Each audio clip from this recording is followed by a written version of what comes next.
Et nous allons conclure avec Julia Palombe, Catherine Emlé-Périssol, parce que Julia Palombe vient de sortir un livre. Alors, le titre du livre, ça ne me surprend pas, venant de vous, Julia Palombe.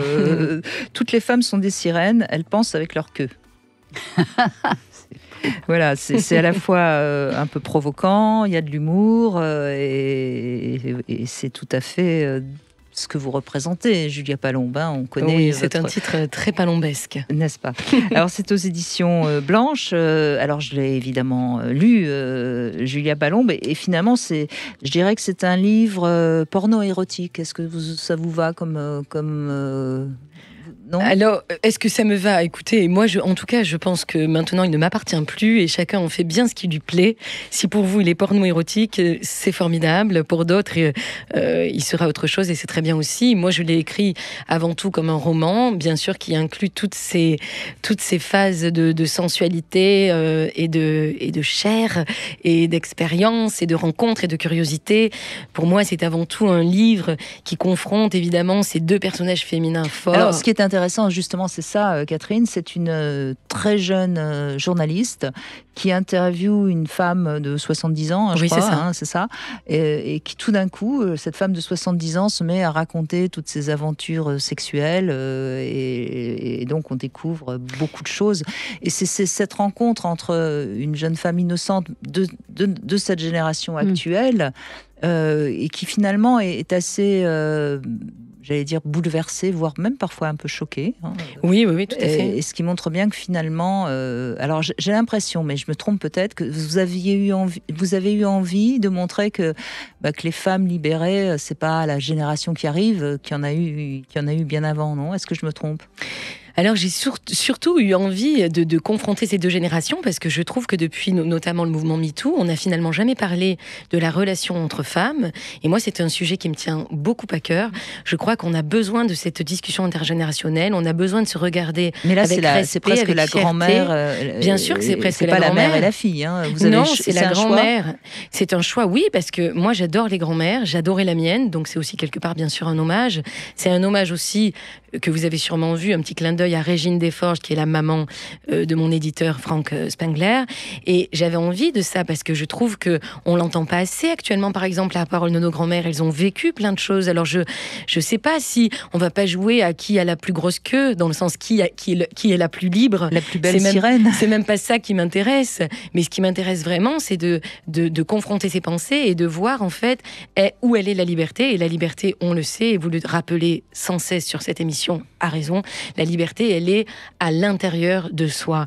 Et donc, c'est ça que ça veut dire. C'est-à-dire, oui, là, dans cette queue de la sirène, on a la liberté, mais on a surtout une liberté qui est très large. Il s'agit de choisir sa vie, de décider de sa vie. On est là aussi dans un thème qui me tient à cœur, c'est la responsabilité. Moi, je suis pas du tout d'accord avec ces femmes aujourd'hui qui veulent pleurer dans les jupes de l'État comme elles allaient pleurer dans les jupes de papa ou maman. Enfin, surtout de maman, pardon, les jupes.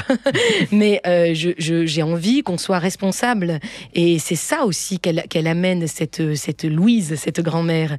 Elle amène cette responsabilité. À un moment donné, on voit bien, Aurore, la jeune femme, elle est troublée, elle sait plus trop comment prendre toutes ces révélations. Et elle est très émue, et on est au milieu du livre, et elle finit par lui dire « Oh là là, mais quand je serai grande, j'aimerais être comme vous. » Et là, Louise se retourne et lui dit « Non, quand vous serez grande, vous serez comme vous. » Et c'est ça que c'est la plus belle chose que vous pouvez vous offrir, être vous-même. Et c'est ça finalement la révélation de ce livre. On ne naît pas jouisseuse, on le devient, et surtout, on devient qui nous sommes à l'intérieur profondément. Oui, moi je ne peux que acquiescer. Après, deviens qui tu es, c'est quand même une formule qui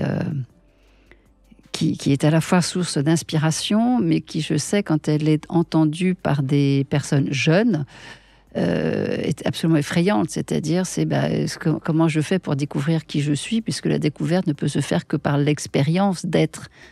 Il faut vivre, il faut oser. Et donc, oser vivre, éprouver, être éprouvé, et ne pas rester dans cette pseudo-sécurité dont nous parlions tout à l'heure, au profit de partir à l'aventure. c'est là, je trouve que cette discussion, elle est intéressante entre les deux femmes. Mais comme là, nous sommes aussi entre deux femmes de générations pas aussi éloignées, mais aussi de générations différentes. Et cette écoute, et si je vous vois, vous, expliquer des expériences ou dire que les prises de risque que vous avez fait dans votre vie vous ont amené plus loin, comme parfois j'entends Brigitte le dire, eh bien moi, ça m'inspire. Moi, plus jeune, je me dis, c'est formidable. Pour conclure, je vais vous donner une anecdote. Un jour, j'ai une auditrice qui était en ligne avec moi, et puis elle me dit qu'est-ce que j'aimerais de vous, mais sans votre passé dans le X. Et j'ai trouvé ça extraordinaire. Et je lui ai dit mais ça, c'est impossible. On ne peut pas être moi sans le passé dans le X. Et c'est peut-être ça aussi qu'il faut comprendre, c'est que parfois, des choses qu'on pourrait penser être des erreurs nous permettent de devenir nous. Oui, et ça, on le voit vraiment bien dans mon livre, parce qu'effectivement, cette Louise raconte des moments de sa vie où tout le monde pensait qu'elle devenait complètement folle et qu'elle prenait un chemin de traverse. Et c'est là qu'elle a rencontré évidemment son vrai grand destin.